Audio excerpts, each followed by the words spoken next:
But it doesn't help that our administration right now is allowing people to enter our country, and they're just kind of there's a lot of people, terrorists, cartel members, who are going under the radar, and we keep hearing more and more stories about it.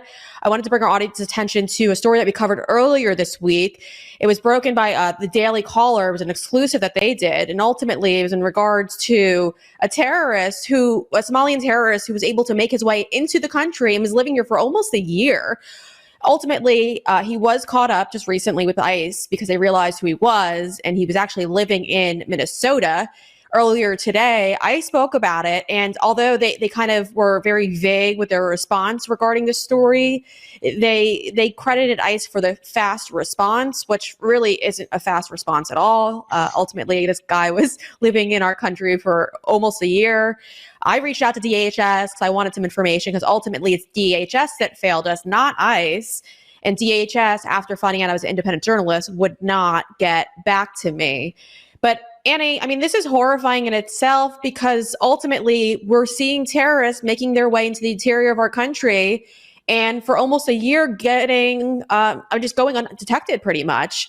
What do you make of this story as a whole, and who are you blaming? Who's the agency that failed us, really? Because DHS, Border Patrol, I mean, who do we blame? Well, as far as this terrorist going, I don't believe we don't know. I should say I don't believe FBI and DHS and ICE and the rest of the organizations, government organizations, I don't think they don't know about these terrorists in our country. I think they don't care. Or some of them have been paid to look the other way. I can back this claim up.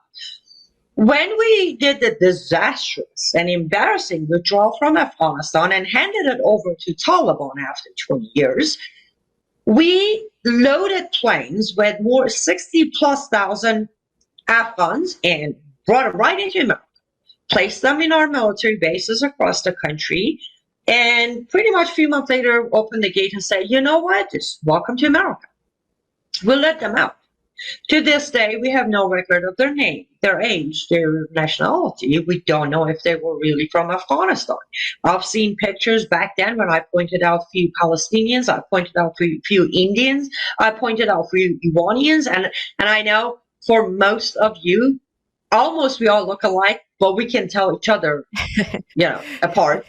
But it's a tricky thing.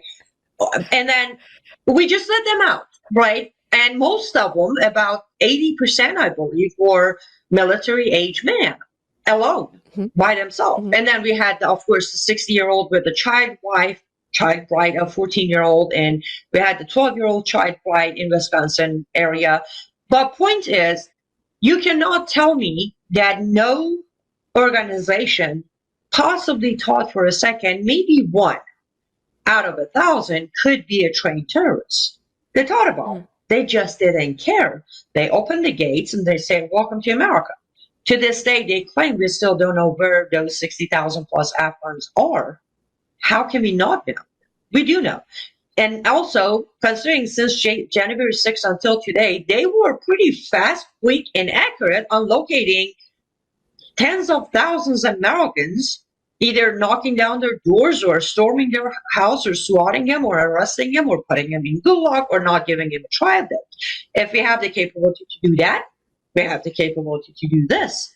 Bottom line is they don't care to stop these terrorists from coming in. They just don't.